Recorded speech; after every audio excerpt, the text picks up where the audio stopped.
Los orígenes de García Luna. La DEA se fijó en García Luna desde el principio. A mediados de la década de 1990, cuando aún trabajaba en el servicio de inteligencia, él y Cárdenas Palomino, su lugarteniente de toda la vida, llegaron a Tijuana para ofrecerse a colaborar con los agentes estadounidenses que trabajaban contra la banda de los Arellano Félix, los hermanos narcotraficantes que habían estado implicados en el asesinato del cardenal católico de Guadalajara en 1993.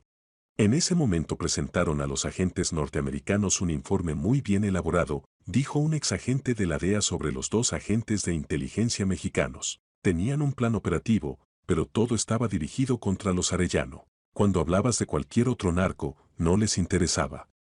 El exagente supuso que García Luna podría haber estado trabajando ya desde ese entonces para el cártel de Sinaloa, rival de los Arellano.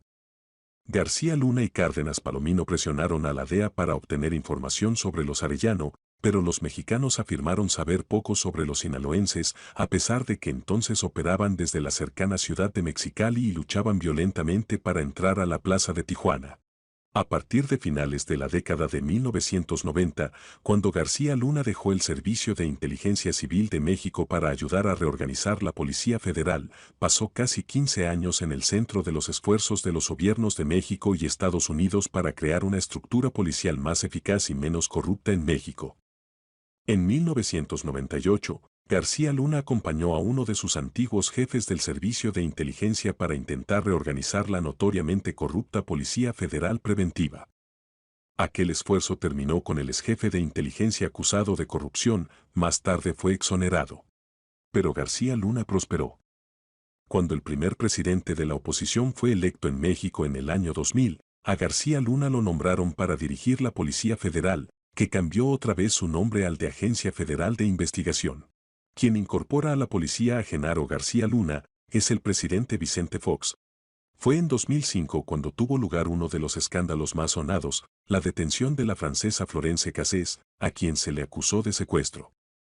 En torno a su captura se organizó un montaje para exhibirla ante las cámaras de televisión, una actuación que la Corte Suprema Mexicana calificó años después de una escenificación planeada y orquestada que vició todas las evidencias, lo que llevó a que Cassés eventualmente fuera finalmente liberada después de 7 años en prisión.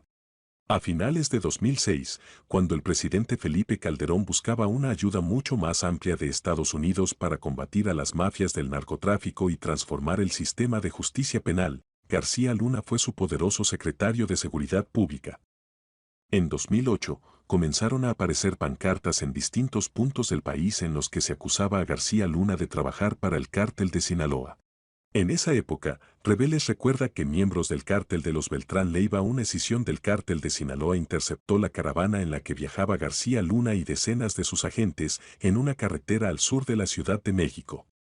El periodista, que tuvo acceso a documentos con las declaraciones de varios de sus agentes en la Cámara de Diputados, explicó que los criminales desarmaron y vendaron a los policías y que se llevaron a García Luna a un encuentro con Arturo Beltrán Leiva, uno de los líderes de la organización criminal.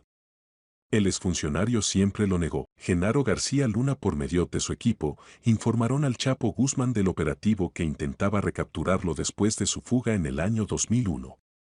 En un operativo realizado por el general Aguilera comenta lo siguiente.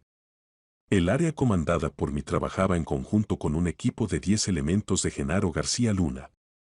Hacíamos hasta 3 reuniones diarias y se compartía la información, dijo Aguilera.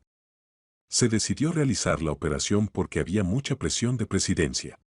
El día en que las autoridades llevaron a cabo el plan, el Chapo y su familia ya se habían esfumado.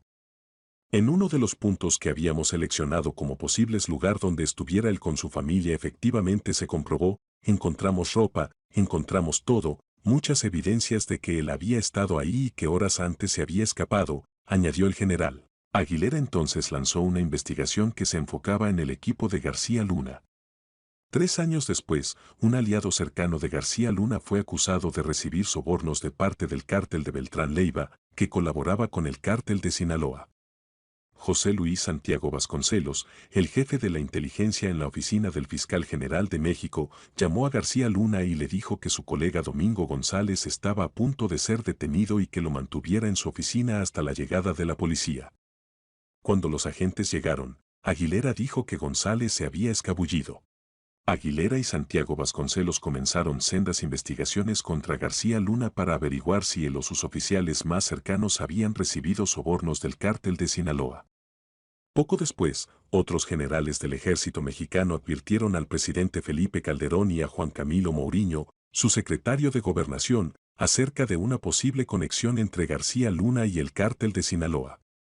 A pesar de eso, en diciembre de 2006, Calderón designó a García Luna como secretario de Seguridad Pública, lo que lo convirtió en el civil de más alto rango a cargo de trabajar en cuestiones de seguridad en México.